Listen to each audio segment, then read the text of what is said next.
together. Hi.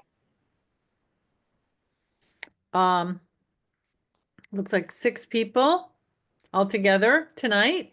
So, we'll see how this goes. If we have extra time, we'll do some exercises, um, and do some lip reading and speech reading practice. So, why don't we start? So, for those of you who may not know me, my name is Suzanne Johnston, and I am a speech pathologist in private practice in the Rochester community.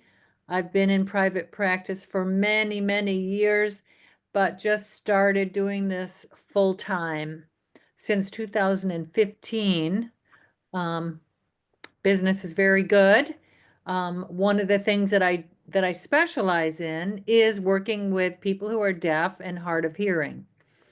And of course, I do serve on HLAA Rochester's board of directors. I'm this year the president of the board of directors, so lots of work to do, but that's okay. I love doing what I do. So I'm happy to see all of you here today. And why don't we move forward and talk about what we're going to be talking about this evening? I'm going to share my screen, and so you won't see me, but if you have a question, just let me know and we can respond to that. Okay. There's also, Suzanne, there's also the raise hand feature in Zoom. If they can, Okay. Yep, you're welcome to use that. That would be great, actually. If everyone knows. If you don't know how to use the raised hand feature, there is at the bottom of your screen, you should see a little heart that says react, and that will allow you to choose a raised hand. Or you can just wave.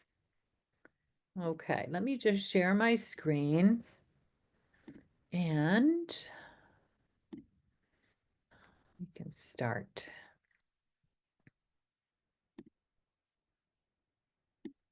Okay, can everyone see my slide? All right. So, whoop, what's happening here?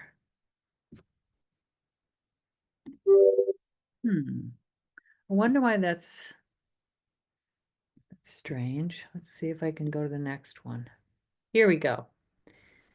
A little animation here. So this is speech reading 101, which means it's our beginning speech reading class. It's been taught a couple of times already. There is also a 102, which is the next level, which includes a lot more work on actual speech reading skills. But for today, we're just going to be talking about the basics of speech reading.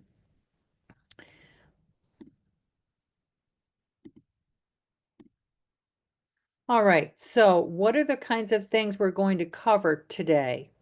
We're going to talk about those two terms, lip reading and speech reading, and talk about the differences between those two. They're two separate things, but they're used together, okay?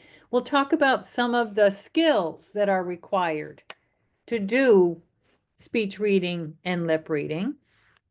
We'll talk about how to understand the communication situation, and the context and our partners and how that adds to our ability to speech read and lip read. We'll also be talking about using nonverbal cues because speech reading is not all about what's happening here. It's about everything around you. We'll talk about some of the visual cues that you will see for spoken sounds as we're watching somebody's face. What kinds of visual cues do we get? We'll practice a little bit of speech reading and we'll practice a little bit of lip reading as well. Again, those are two distinct but related skills. So I always start out with a little quiz to kind of test your understanding. You can test your understanding of lip reading and speech reading. Excuse me. So let's just take a look at a few of these. If you can see them, these little squares, which each of them has a question. And I would just like to hear from you all if you think these answers are true or false. All right, so some speakers are easier to lip read than others. Is that true or false? What do you think? False. Denise says True. false. False. False. Yep. So we're getting false from people. Mm-hmm. Okay. Saying it's true. You're saying it's true. Lori thinks it's true. And guess what? Lori, you win the prize because it is true. So some people are easier to lip read because, for instance, a man may have facial hair, mustaches that, or a beard that obscures their face.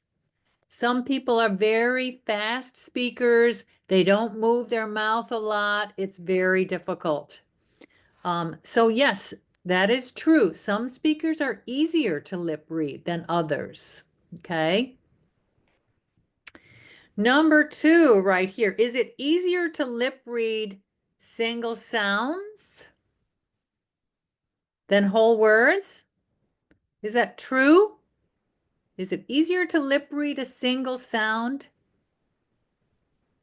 than a whole word or even a phrase? What do you think? That's false. Lori says false. Anyone else want to chime in?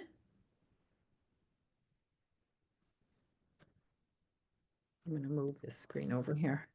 False. False. So some people are saying false. It, excuse me, it is harder to read single sounds because why? You don't have other clues, right? So reading whole words and phrases, especially in a familiar context, is actually easier. Okay.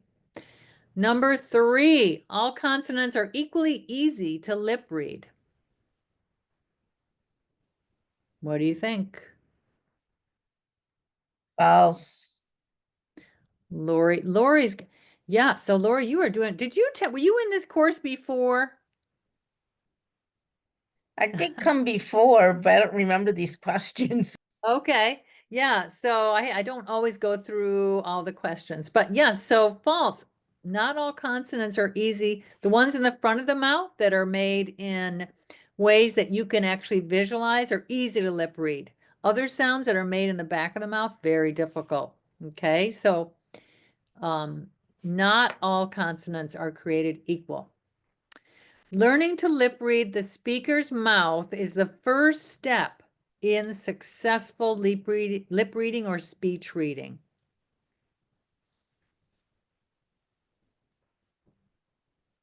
What do you think?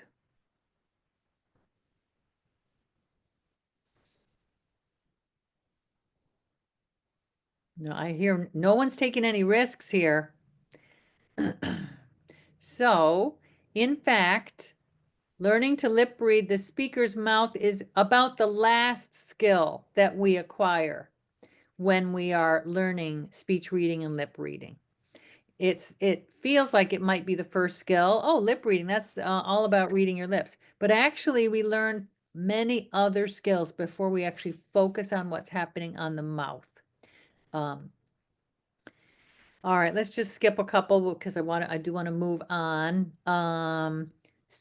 Communication context plays a significant role in lip reading skill from one context to another. That is your skill to lip read going to be different depending on where you are or who you're with? Yes. Yes, absolutely. Unfamiliar, there's Janet.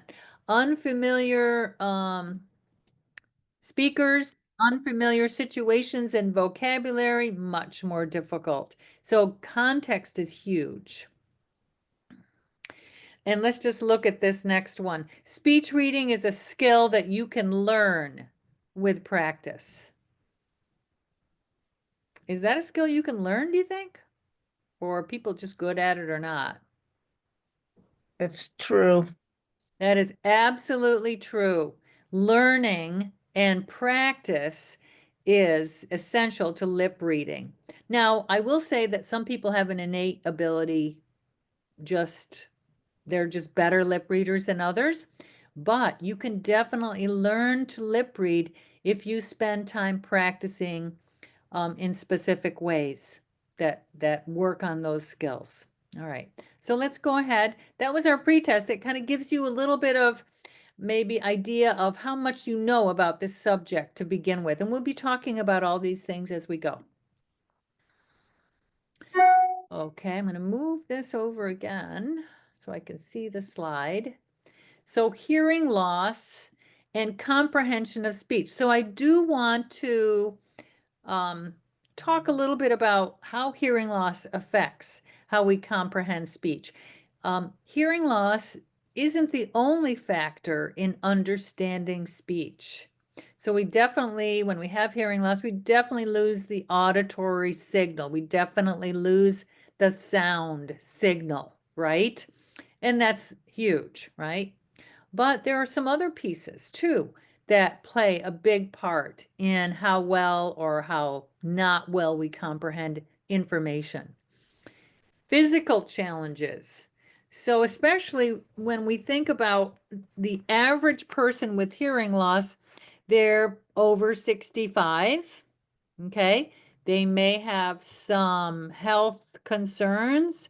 They may have physical challenges that possibly prevent them from getting close to their partner, and that is essential for lip reading and speech reading. Most of us, like me, wear glasses, and we may have vision loss, and that, of course, is really essential in lip reading and speech reading. We know that our overall visual spatial skills do diminish as we age, and we also may have co-occurring cognitive challenges. So it's not to say that we get incapacitated as we get older, but things, as we can probably most of us would agree, it takes longer to do things, longer to think, longer to make decisions, and guess what? It takes longer to make sense of things that we hear. So even for those people with good hearing, they may spend a lot more time saying, what? What? Oh, I know what you said. And that's because it took that extra couple of milliseconds to process that information. Our brain just is not so good at it as we get older. So those are additional pieces of additional skills that we lose that impact how well we're going to comprehend the message. Okay? So we're going to take those into consideration.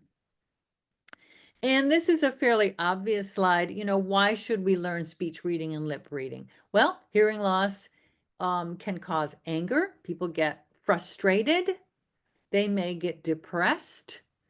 And we do know, and many studies have shown, that people become more isolated socially.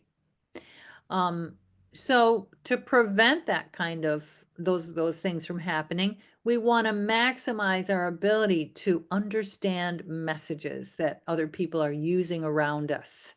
And that can help to reduce some of those symptoms of frustration, make us more really encourage us to reach out to other people more and isolate ourselves less. And I feel like I'm preaching to the choir here, as they say. Okay, so there is a process that we use to develop speech reading. There's a training process and an order to things. It's not just like, okay, watch me and this is what I'm gonna try and say something and have you try and figure it out. There's a huge order to this. Some of the factors that we consider are discussion about who you are as a communicator. Okay, that's really important. Some people are listeners just by nature, whether or not you have a hearing loss, and some people are talkers. Some people are introverts, Some people are extroverts. Some people are risk takers and some people are not. Okay? So are you the person who'd rather be at the fly on the wall, or are you the person who'd rather be in the middle of the group? Okay? So that's really important in understanding how you're going to react and how you're going to use your skills. And so we reflect on our own habits and skills in communication. Another piece of this sort of hierarchy of learning is beginning to become aware of what are easy listening situations and what are difficult listening situations. So someone give me, for instance, an easy listening situation, relatively easy listening situation. What would that be, for instance? Carol says something, but Carol, you're muted. Can you unmute yourself?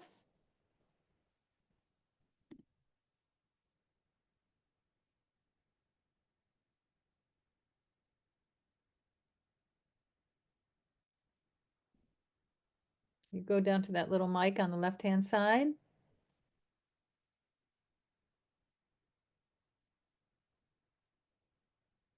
Carol, hit the space bar. Yeah, that's true too. You can just hit your space bar and hold it down so you can talk. Good idea, Lori. If you're on a computer. Well, I don't know. Carol, I think so. Try it out. If you're on an iPad, you can't hit the space bar. Are you on an iPad?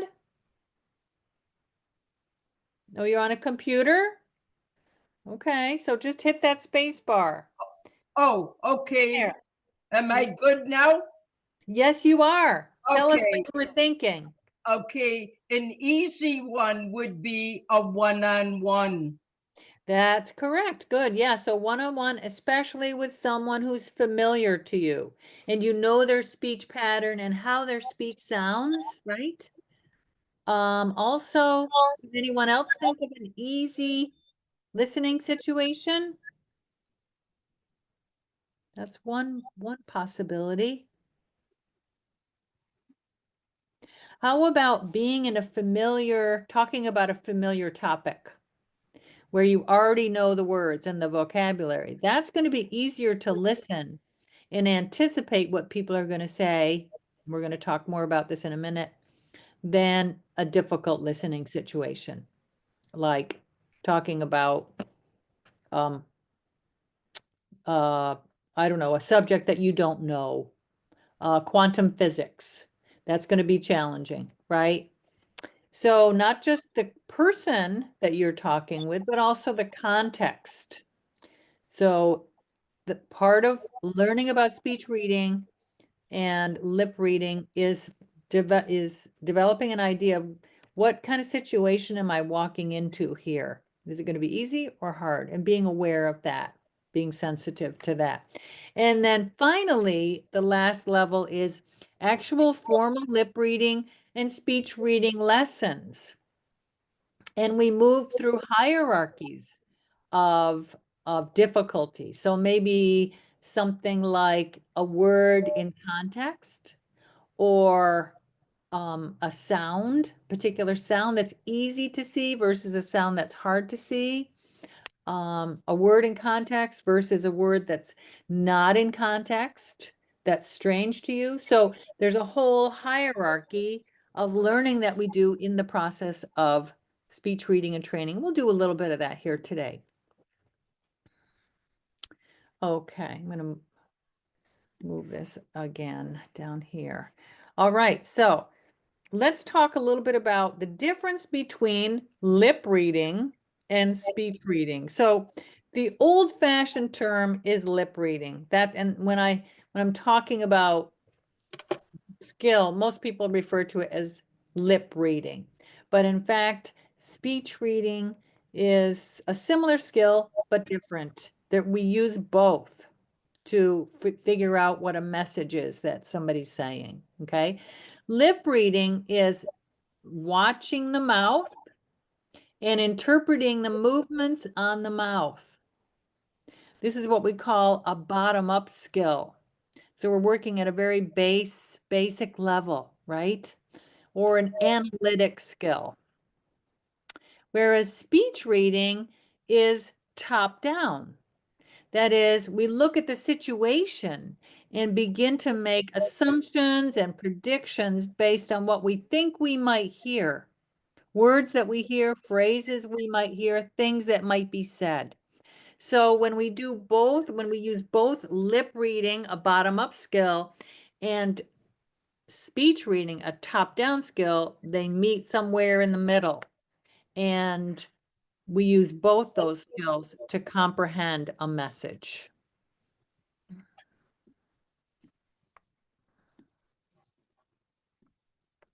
All right. What is a broad look at some of the skills that we use in general? So we don't just use, when we're doing speech reading, lip reading, we're not just using our eyes. We're using all other kinds of skills along with that. And that would be, for instance, auditory input. Okay, we're using what auditory or hearing skills we have. Now, many of us don't have great auditory skills, right? But we're still using a lot of what we have. For some people, even people who are very deaf, they can still hear certain vowels, and vowels carry a lot of information about what we are hearing, about the words that people are saying. So that's really important. So we're definitely using, I'm going to move this over, using auditory input that we have. And that's why your audiologist says you need to wear your hearing aids all the time, because you may not know it, but you're still getting a lot of input from the hearing in enhanced hearing signal, auditory signal. We also use visual cues. That is watching your speaker and watching for subtleties of cues, right? As you see on the slide here. It's pretty clear what kinds of things this woman is saying based on her what we're seeing, what she's doing. Okay? Context cues. Again, thinking about where am I and what kinds of words or phrases might I hear when I get here? Using those clues to help you figure out what people are saying and anticipating what people might say. Also, world experience. Culturally, people have different ways of communicating and speaking, and that influences us in terms of how well we can predict what people are saying. For instance, someone, say, from an Asian country may have a very formal way of speaking and using language, and that would be very different from an American. So that cultural competency and that world experience is important, adds to what we bring to the table for lip reading and speech reading. And then finally, our primary language. So I'm sure you've all heard, and you probably all know, when you're listening to a speaker with an accent, it becomes more difficult to understand them, not just to see what they're saying, but also to hear what we can glean, what we can gather from the auditory input, because sounds are made differently on the mouth. The rhythm is different. The intonation is different. So for us, we have to be aware that if you're speaking with someone who has a dialect or an accent, that's going to be more difficult versus someone who speaks your language and is from your part of the world. Some of the other bits and pieces that help us are, as we all know, there are some really good hearing aids out there these days that can really enhance particular auditory signals instead of the old style hearing aids that just enhanced all of the noise all the time. So this new technology is helpful. There is definitely increasing use in America and around the world of unilateral, that is one-sided, as well as bilateral, two sides cochlear implants. And many people get great benefit from those, especially people who are adults and deafened as adults.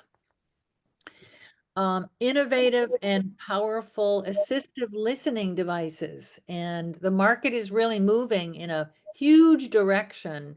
Some of those big companies like Apple and Microsoft are really working to assist listening for, well, the population of young people, many of whom now have hearing loss because they've abused their hearing over the years. But the assistive listening device market is getting bigger and very powerful. Can really help us. I don't know if any of you know about, for instance, a Roger pen. Does anyone know what a Roger pen is? Nope. No. So for instance, that's an assistive device that connects to your hearing aid. You just hold it and you can hold it next to the speaker instead of having it be far away. As your hearing aid is far away from someone. If you're in a group, you can have it sitting on the table and have that microphone pick it up and send it to your hearing aid, pick up the auditory signal and send it to your hearing aid directly. So that's an example of a really powerful technology. Also, another helper, of course, speaking for myself, professionals who specialize in speech reading training. I will say that there are not a ton of people out there who do that. It's sort of thought of as kind of old-fashioned, but in fact, it's not old-fashioned. And I will show you some websites at the end of our program today that you can access and take a look at some of those web resources available to you. But professionals who specialize in speech reading and lip reading training are really going to be helpful if you are serious about learning how to speech read and lip read. And then finally, self-advocacy. So we know that people who advocate for their hearing needs are much more successful listeners or hearers or speech readers, lip readers than people who are just going to be wallflowers. So that's a really important characteristic in helping your ability to speech read. Okay. So when we think about all these different skills that we have, if we use all those skills together as one unit, we can actually often figure out much more than if we try and just use, oh, I'm just going to use my hearing. I'm going to close my eyes, just use my hearing. And I don't know if any of you have ever tried that, but with your hearing aids, just using your hearing doesn't always get you the results you want. But guess what? If you open your eyes, yeah, oh, I can understand a lot more. So using all those skills together, I do know working with people who are deaf over the years, vision, huge for them. Their glasses are always top of the line. The prescription is always up to date because they know they need to use that vision and it's very important. So that's how much that contributes. So if you have the vision plus the what you're hearing, the hearing that you have left, as well as some of these speech reading clues, what you're seeing on the mouth, what you understand about the context, how well you can predict information you might hear, then guess what? You can actually get quite a bit. So each one by itself, not a huge percentage of understanding. Lip reading by itself, not huge. Auditory, that word recognition, not huge. Understanding the context, pretty small. But if you put all those things together, you're hearing most of the message or understanding most of the message. Okay? So that's really important to use all these skills together. Okay, understanding yourself and your partner as mutual communicators. Now, what do you, and we talked a little bit about, and I think it was Susan that said, someone that was familiar is easier, right? You need to think about, what do you and your partner bring to the table? We spoke a little bit about risk taking. Risk takers are generally better at lip reading because they're willing to put themselves out there a little bit more. Okay. Also, how long you've had a hearing loss. Did you start to develop a hearing loss when you were 3? Or has it only been the last few years as you've gotten older? Those with longer standing hearing loss, guess what? They're usually better at lip reading.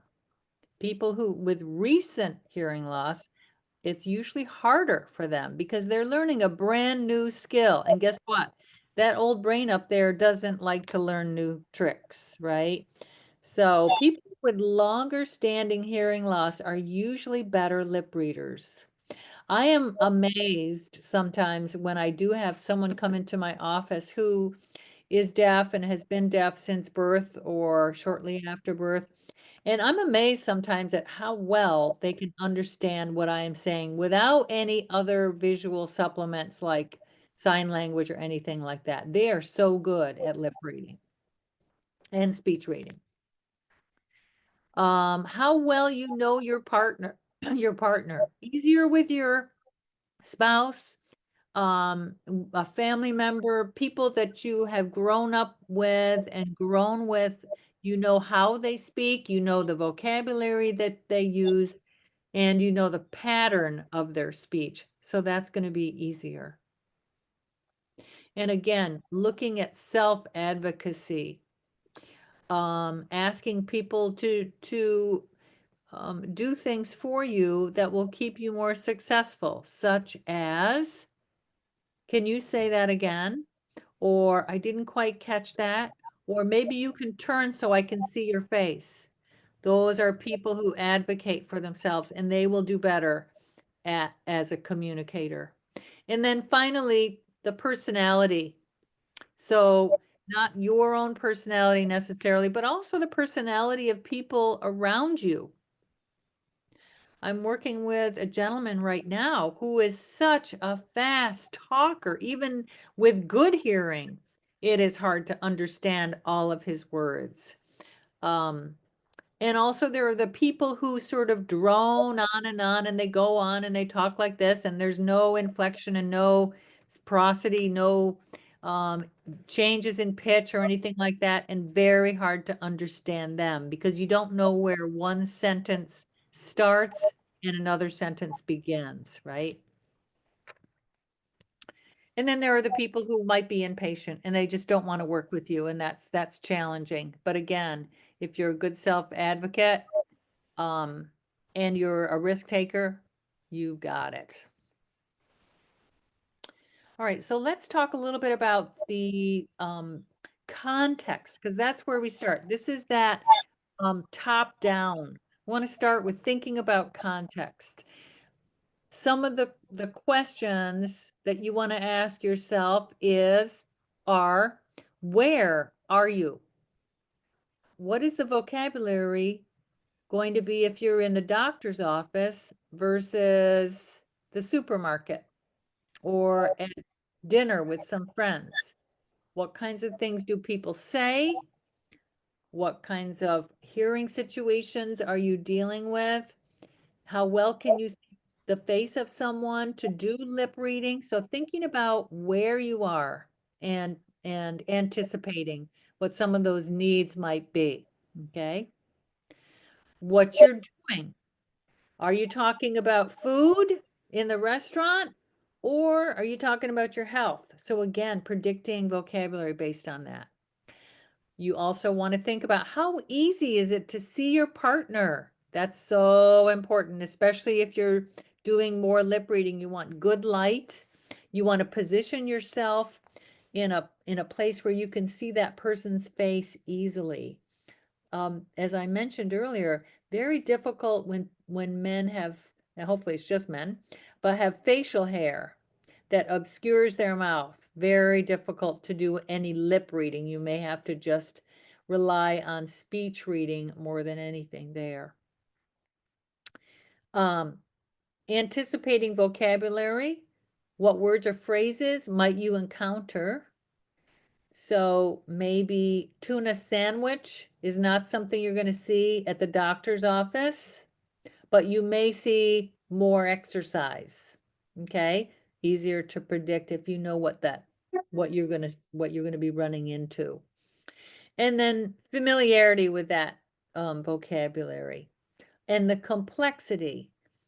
So what's for dinner is an easier conversation and probably easier to lip read and guess what people are saying versus quantum physics or how to develop a lesson plan. Okay, those are pretty deep conversations, probably a lot of vocabulary that you may not be familiar with, so it's going to be much harder. All right, let's keep going. So some of the things that we want to think about when we're thinking about predicting, again, this is the speech reading piece. First of all, the gesture, and you'll see our little guy down here, gesture and body movement, okay? So if you see me doing this, that means what? What can it mean? It can mean what? You're agreeing with whatever is being said. Yeah, so I'm agreeing or I understand, right? Or if I'm doing this, what does that mean?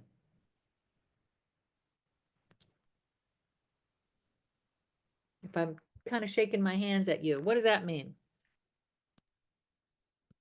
Maybe I'm angry about something, all right? And then how I'm actually positioning my body will also give good clues. Facial expressions. So when we're talking about facial expressions, what is this expression? What am I expressing there? You're curious? Yeah, or maybe I don't understand or I'm curious. What about this one?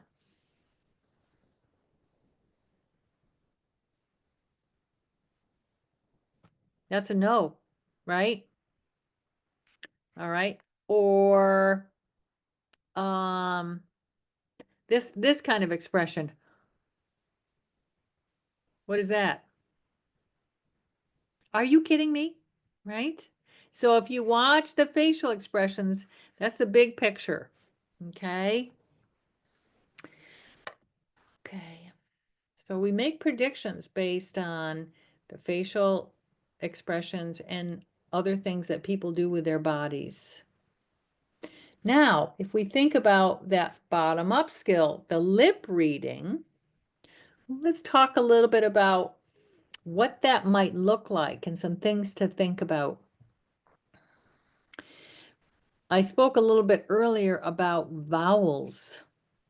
Very important because most auditory information and keys to understanding words is carried in vowels. Here's the good news. Vowels are usually some of the sounds that people with hearing loss hear best because they usually are kind of lower frequency hearing, lower frequency sounds. So usually people, especially people with who are late deafened or have hearing loss as an older age person, usually vowels are easier to understand. However, the bad news is very difficult to distinguish one vowel from another by watching. Okay, so fortunately, our hearing may help us in that situation. Watching vowels is hard to tell. Now, there are vowels that you can see. For instance, a vowel that goes like this. What kind of vowels make that mouth shape?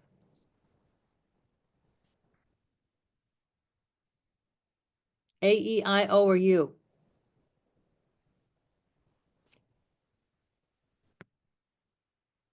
Anybody want to take a wild guess? So it's E. Yeah, Carol, I see you raising your hand there. Yeah, so that's E. My lips are kind of spread out. So the word like beat, street, feet. Okay, they all have that spread lip shape, right? Or another shape would be, what vowel is that one?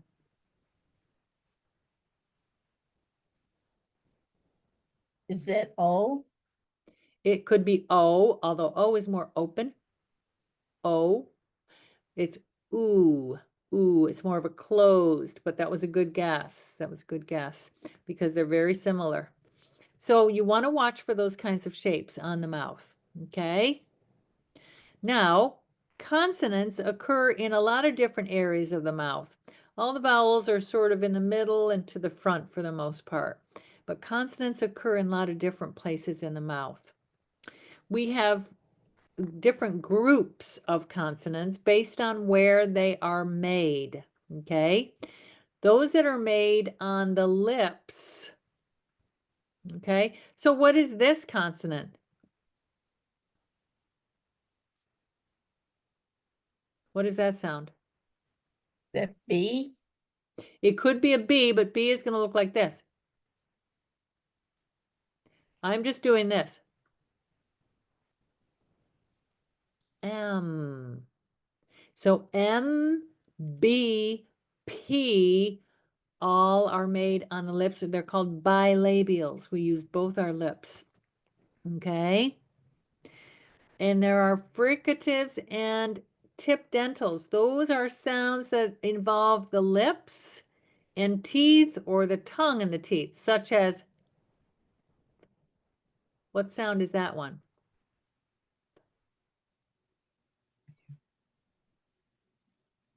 Anybody know?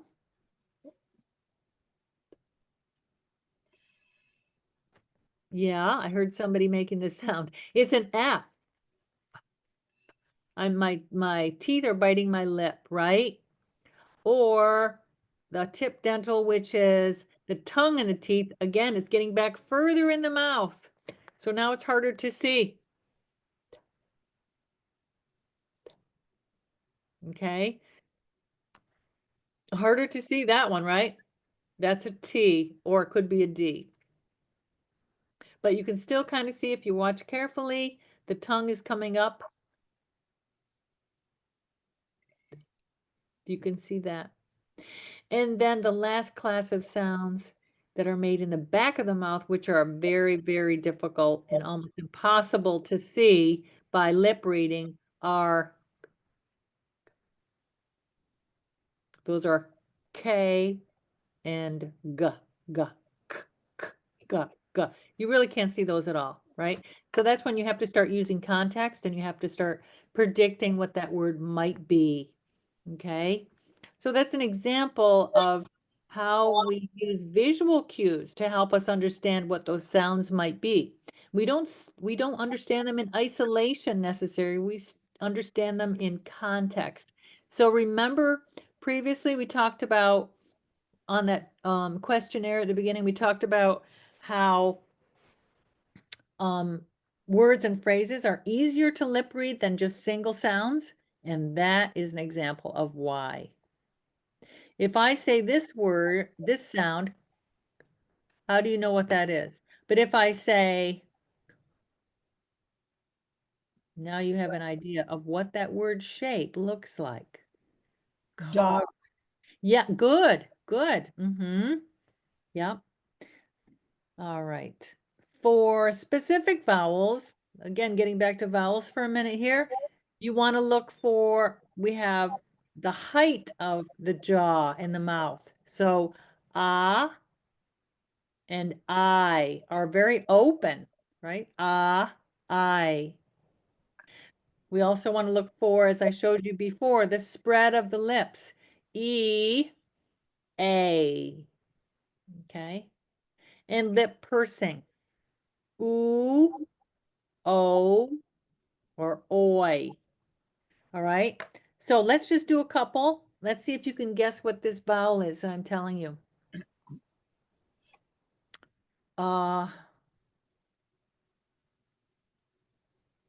What is that vowel? I.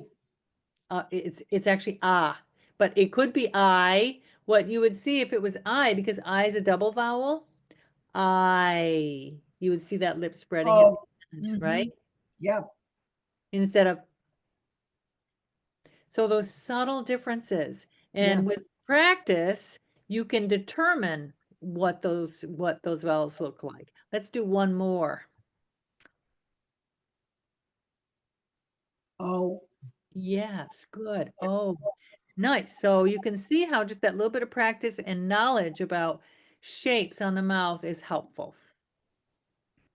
Now let's do a couple. We're going to practice lip reading with some other sound, with the sounds that we just talked about, consonants. Which ones are made on the lips? Bilabials. We did M, right? What's this one?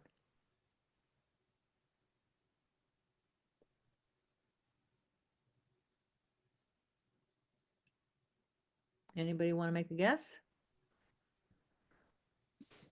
bye.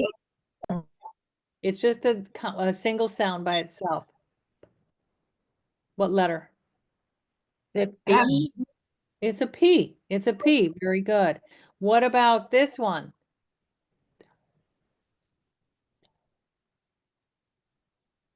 What sound is that one?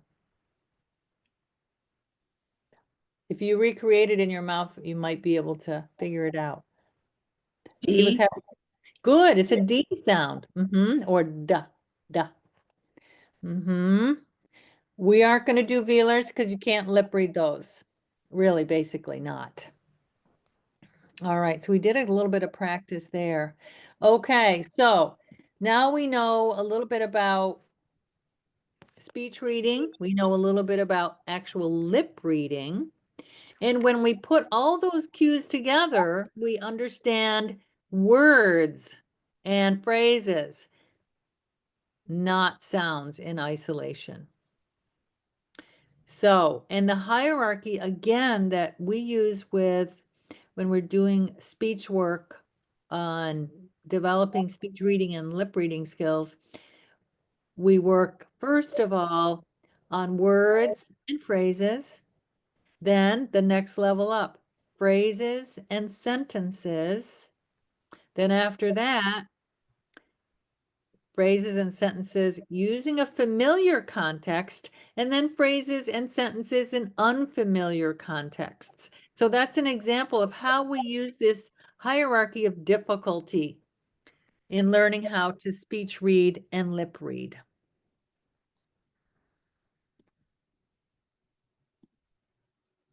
Okay, so let's do a couple of exercises here. And I'm going to do I'm just going to have a little bit of fun. I'm going to make some sentences up, and I'm just going to say them without sound. And I want you to tell me if you know what it is, okay? For instance, here's the first one.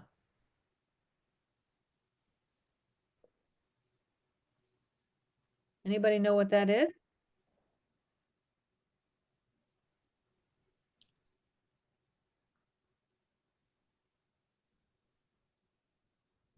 Any guesses? be a woman, Well, that's a good guess. Now I'm going to give you the context. Okay. So all by itself, watching that could look like I see a woman. But now I'm going to tell you we're standing in the doctor's office. And here it is again.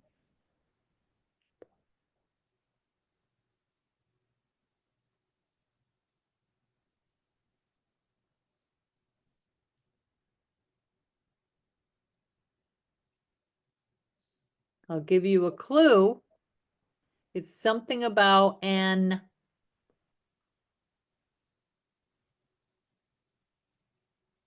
Up point.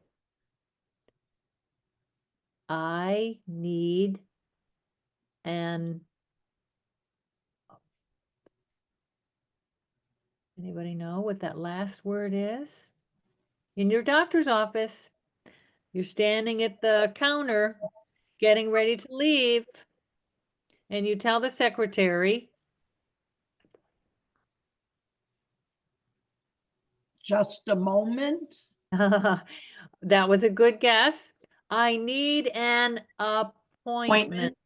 Appointment. Oh, Mm-hmm. Yep, good. I feel like I'm always saying that to my doctor. Okay, here's another one.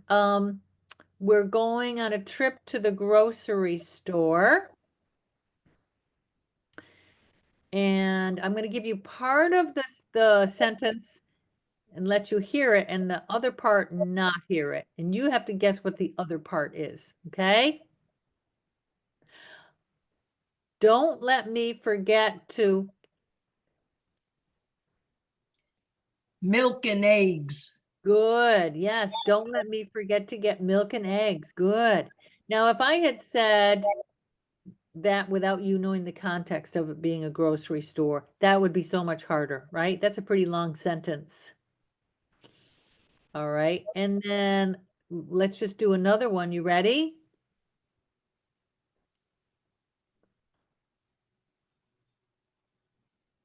Anybody know what that one is? I haven't given you context yet. All right, I'll tell you what the context is and I'll give it to you again. There was a problem with my car. And the guy at the desk is standing there saying, That'll be $500. excellent, yeah.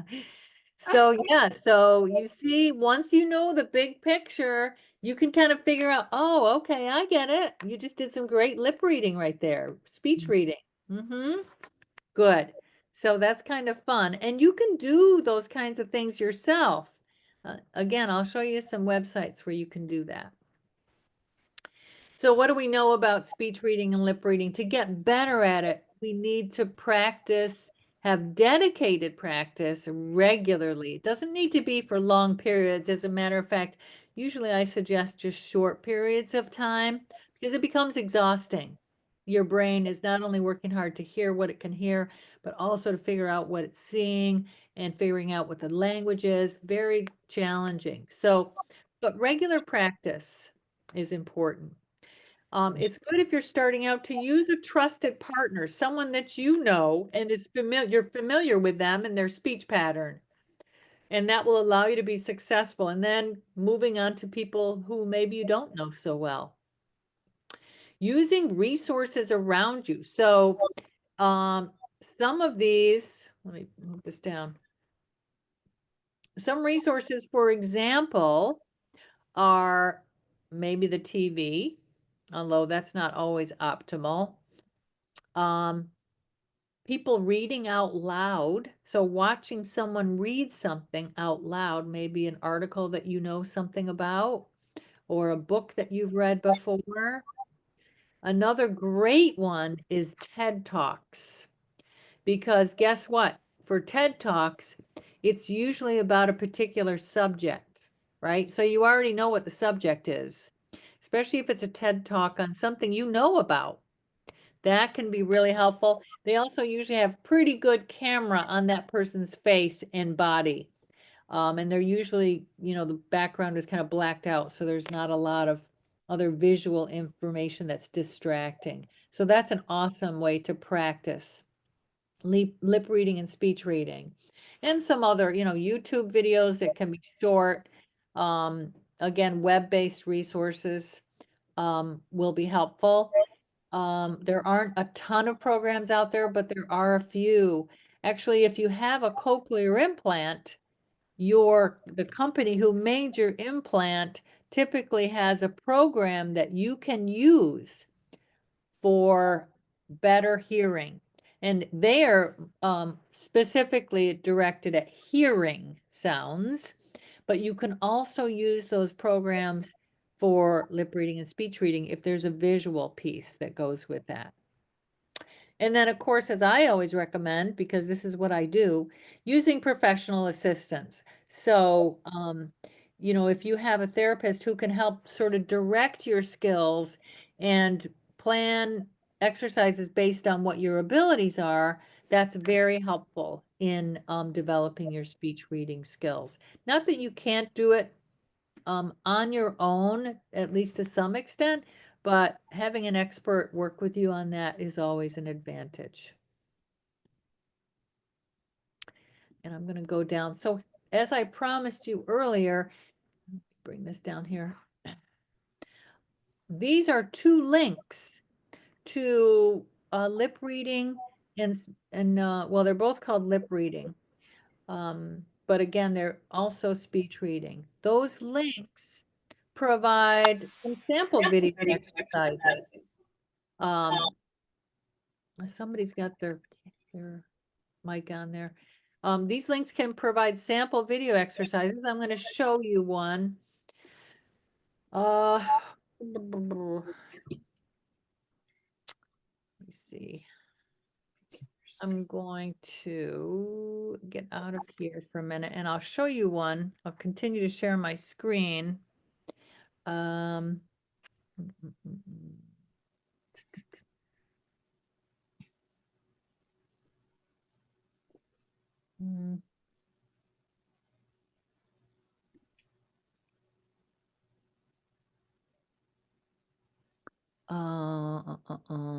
Here we go. End the show.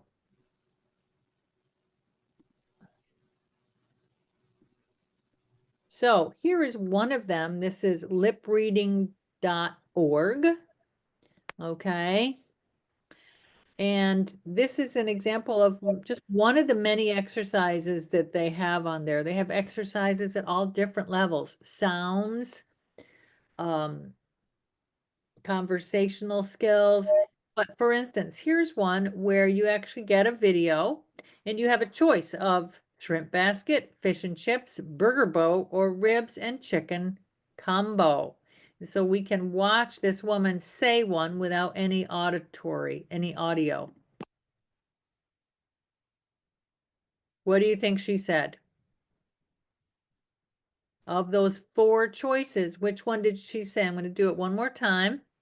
Again, the four choices are shrimp basket. Think about the sounds.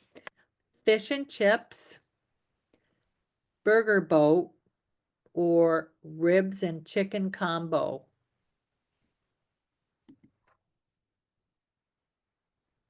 What do you think? Ribs and chicken combo. Yes, correct. So there it goes. And this is the next one. So that was correct. We already have 2 points, right? So this one, the three words are margarita, rum and coke, or strawberry. Let's see what she says. I'll play it one more time. Strawberry. Yes, strawberry. And so you see here we've got lip reading at the restaurant. They use context for you to choose from, right? Using it in conversation and review. You can get larger videos, smaller videos. And then the other website that I wanted to show you is this one, which is a great one. This woman actually is retired now, but she has a lot of, and she's British, okay? So be aware of that because guess what? British people have an accent. They speak slightly differently, but she's actually very good because she's quite slow and deliberate in how she speaks. And that's helpful for anyone who's doing speech reading and lip reading. So this is consonants, and she will talk here. Hello, I'm Gloria McGregor.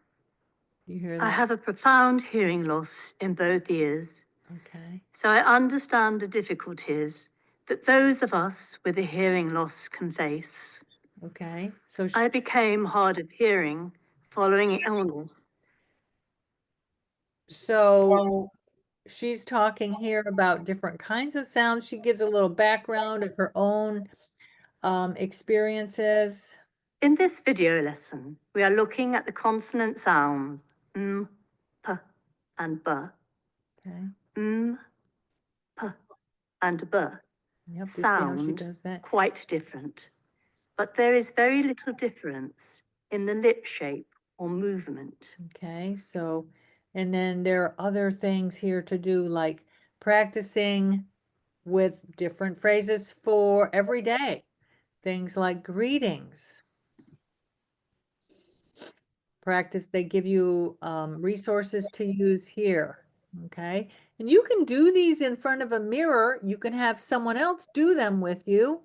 All right, you can do them in front of a mirror to practice watching what's happening on my mouth, and then doing them with a familiar partner to say, okay, we're going to choose between 3 of them. You do one and I'll guess. Okay, so these are some great resources for those kinds of things. So I'm going to stop sharing now and see if you have any questions, thoughts, any person. There's usually a funny story that someone has about a personal experience when you have hearing loss, something you thought someone said that they didn't actually say that ends up being a joke. But I don't know if anyone has ever had anything like that happen to them, but yeah, Denise is nodding her head. Oh yeah, that's happened where I misread what somebody said. Mm-hmm. I have a question. Does insurance cover? Hold on, this- hold on just a second. Denise is saying something here. I'm sorry, Denise, can you go ahead, say it again? Your mom?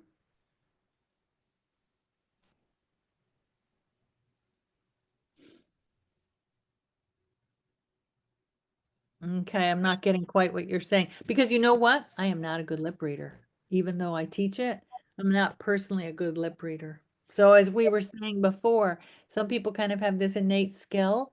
I'm not one of those people, I'm afraid.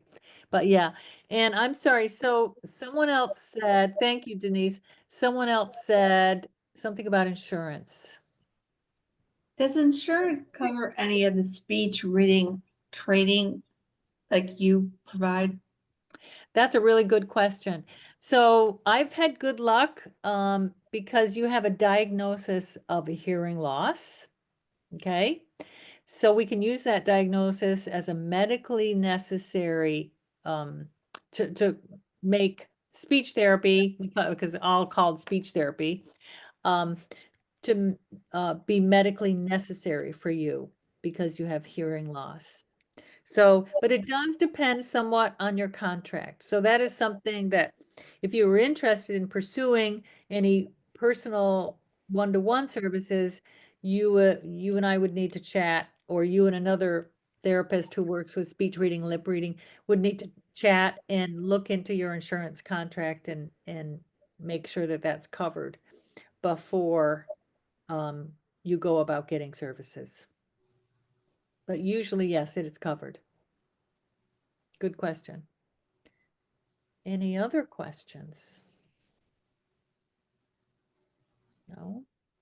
Suzanne, Yeah. should I not be using captions when watching TV? Ooh, I like that one.